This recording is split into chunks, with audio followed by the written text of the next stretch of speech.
então, grande expediente. Próximo vereador inscrito, vereador Zé D'Ambrós. Senhora presidente, eu devolvo meu espaço ao colega Gilfredo Otto Camille Sobrinho Neto. Criou um nome um pouco maior ao vereador Camilles nesse momento. Por cedência de espaço, ocupa a tribuna, vereador Camilles. Bom dia, senhora vereadora, presidente, colegas vereadores. Meu nome ficou mais comprido ainda do que antes. Ressaltar que sou sobrinho, não sou neto. Obrigado, colega vereador Zé D'Ambrós, pela cedência do seu espaço.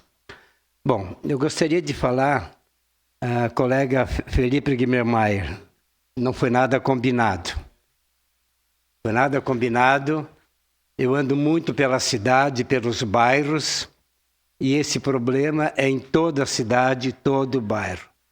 Então, no pequeno espaço na Rua Garibaldi, a maioria das fotos que vai ser passada é somente na Rua Garibaldi, em 2 quadras.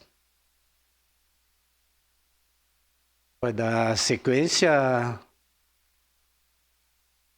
fios, cabos, que inclusive você citou a presidente colega Marisol e eu, nós estamos lutando isso há mais de 2 anos e meio, né?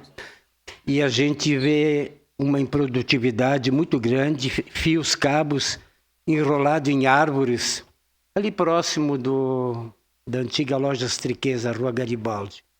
Então, eu me sinto muito mal, porque a gente faz parte de um grupo do SOS Fios e a gente não vê quase nenhuma resolução e nenhuma providências. A gente sabe, que nem a colega Gladys Frisso falou, todas as empresas de telefonia pagam de 9 a 10 reais cada poste. É uma fortuna que a RGE recebe mensalmente e não assume esse compromisso, essa responsabilidade, e parece que não cobra das empresas de telefonia. Inclusive, o Ministério Público faz parte desse grupo, Secretaria de Obras, Trânsito e outras secretarias, Secretaria SMU e outras. Então, pode dar sequência, são cabos óticos também, né? Então, a gente fica... Aqui é o nosso estacionamento da prefeitura. É uma lástima ver essas placas. A gente solicitou há tempos atrás para a direção, para a presidência da casa, o que compete ao estacionamento da Câmara de Vereadores, foram todas lavadas, limpas, e a mesma não ocorrece com o estacionamento da nossa prefeitura. São placas que tem que chegar bem perto para saber o que está escrito. Pode. Ali são bocas de lobo, que parece que a equipe da Boca de Lobo, que é uma equipe exclusiva praticamente da Secretaria, parece que sumiu.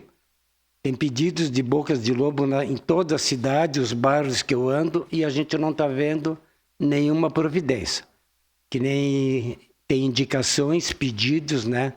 Então é uma lástima que a gente está lutando muito tempo pela uma secretaria, uma zeladoria, um departamento que deixa a nossa cidade suja. A gente está lutando isso por mais de 2 anos também e não estamos tendo um retorno da administração. Isso não vem... A gente não está procurando nenhum culpado, não queremos criticar a administração, mas falta agilidade e muitas coisas. Ali em frente a essas pedras, em frente à escolinha Eureka, em frente à empresa Baza, na Rua Rossetti. São pedras que foram deixadas, abandonadas, e já se pediu, solicitamos que fossem retiradas e nada até o momento. Ali é na Rua Vítor São Vito, no bairro Santa Lúcia, em frente à saída do mercado Andreas.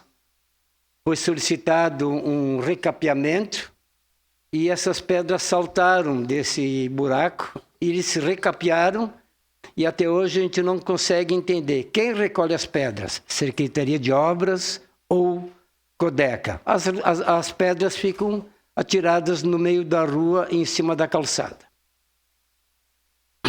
Vou falar também um pouco, antes sobre fibromialgia, A Codeca, vimos que não tem mais muita reclamação em roçada e o setor de varrição. Então, esse trabalho que está sendo feito está sendo praticamente eficiente, mas com a contratação de novos funcionários. Mas o que está deixando a desejar um pouco é a coleta de lixo.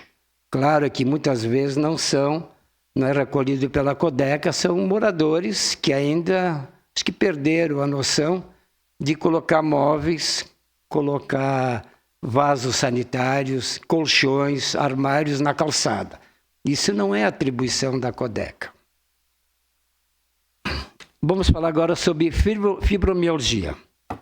A Comissão de Acessibilidade, Inclusão Social e Defesa dos Direitos das Pessoas com Deficiência, no qual eu sou presidente, desenvolveu um card, um folder. Se puder colocar também, por favor, o folder.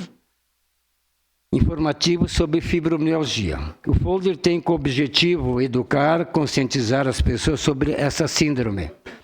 Esse panfleto é uma demanda dessas pessoas com fibromialgia e que, por vezes, não são compreendidas. É um material informativo para trazer esclarecimentos à comunidade. Foi entregue ontem na Secretaria da Saúde que esses folders fossem entregues em todas as UBS da cidade, UPAs, hospitais, e quem tiver interesse em distribuir esses folders tem na nossa Comissão de Acessibilidade na sala 104, aqui na Câmara de Vereadores. E também sobre fibromialgia, o setor de proteção social no 3º andar da Prefeitura atende das 13h17 diariamente para confeccionar a carteirinha de fibromialgia. Foi uma luta muito grande, contatos com o prefeito, Grégora, a secretária da Saúde, e conseguimos que esse documento fosse elaborado pela Prefeitura Municipal. Se tiver quem precisar dessa carteirinha, procurar então o setor de proteção social na Prefeitura, das 13h17. Teria que levar um documento de identidade, laudo com CID do médico reumatologista. Como eu disse, essa carteirinha foi confeccionada pela administração municipal e com o apoio da Coordenadoria de Acessibilidade, que pretende fazer um mapeamento das pessoas com fibromialgia no município. Era isso, senhora presidente. Muito obrigado. Obrigada, vereador Camilo.